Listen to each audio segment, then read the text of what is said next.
In the heart of the lush Igbo land, where the palm trees whisper secrets to the winds and the rivers sing of forgotten promises, there stood the village of Nneoma. Nestled between rolling hills, this land was rich in tradition, its people tied to their ancestors by invisible threads woven through time. It is here, under the golden glow of a setting sun, that our story begins. Enter Nkem, a young woman whose beauty was as striking as the crimson flowers that dotted the landscape. Her laughter was the melody that filled the fields, and her heart belonged to Obinna, a strong and noble warrior who had long captured her soul.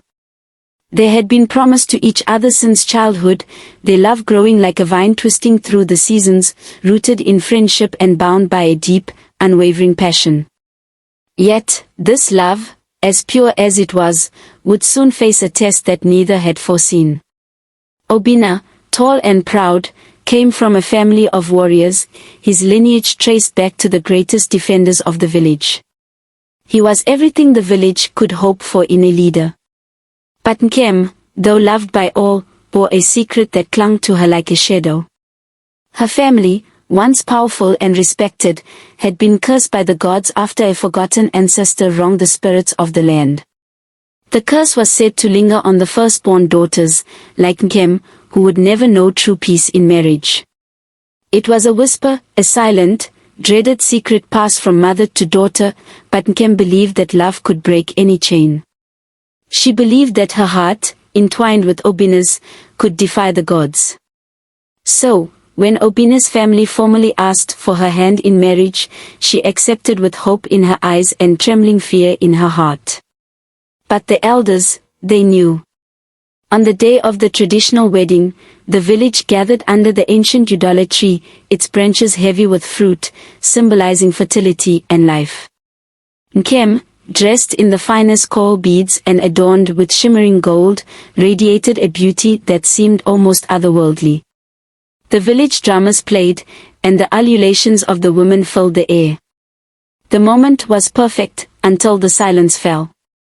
Izamodi, the oldest and wisest of the elders, stood before the couple, his voice like the rumble of distant thunder. He spoke of the union, of the joining of two powerful families, but as his words rose into the evening sky, something darker stirred. A cold wind swept through the gathering, and the clear sky was suddenly cloaked in heavy clouds. Who brings this curse to our land? Izamodi's voice boomed, his eyes falling upon Nkem. The drums stopped. The people whispered. And Nkem felt the weight of 1,000 eyes on her. Obinna stepped forward, his voice strong and unwavering. She is no curse. She is my bride, and my heart belongs to her. But the spirits of the land had been angered, and as the village looked on, the skies opened, and rain fell like tears from the gods. The ground beneath them trembled, and from the depths of the earth came the echoes, the ancient cries of brides who had once been betrayed by love, their voices haunting and sorrowful. Nkem's mother, Amaka, rushed forward, falling to her knees before the elders. Her eyes were wide with fear, and her voice cracked as she confessed the ancient curse. She told the story of her foremother's betrayal, a broken promise to the river spirits, who had once blessed the family with prosperity but were angered when a bride from their line refused to marry the man chosen for her. That betrayal had cursed every firstborn daughter of Nkem's line, condemning them to a broken heart, no matter the love they found. Nkem had been born into that fate, her love for Obinna doomed from the start. Nkem's heart shattered in that moment. She could feel the curse wrapping around her like a snake, suffocating her joy. But Obinna, refusing to let their love die, stepped before the elders once more. "We can break this," he said. "Our love is stronger than the curse. We will defy the gods." But the gods, it seemed, were not so easily swayed. Days after the wedding, the village was struck with misfortune. Crops withered, animals died, and strange illnesses began to spread. The people blamed Nkem, and Obinna's once adored bride became the object of suspicion and fear. Obinna stood by her, but even he could not deny that the curse was real.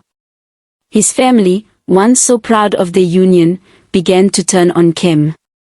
His father, Obinna, demanded that Obinna leave her to save the village. "She is not worth the lives of our people," Obinna spat. "The gods will not rest until she is gone." Nkem, heartbroken and torn between her love for Obinna and the pain she was causing, made the hardest decision of her life. She left Obinna in the dead of night, leaving only a letter behind, a letter soaked in tears. "I cannot be the cause of your suffering," she wrote. "Our love was meant to be pure, but I have brought nothing but ruin to your life. I love you, Obinna. But this is goodbye." Obinna searched for her for days, but Nkem had disappeared into the wilderness, her heart as broken as the love they once shared. The village slowly recovered, but the shadow of their story lingered in the air. Every night, when the moon rose high above the udala tree, the villagers claimed they could hear the soft echoes of a woman's cry, the cry of a broken bride, lost to the winds. And Obinna? He never remarried. His heart, though still strong, was forever bound to the woman he had lost. He would stand beneath the udala tree at night, listening to the echoes of his love, waiting for the day when the gods might finally have mercy on their souls. Love, a force so strong it could defy men, challenge gods, and yet remain forever broken by the weight of fate.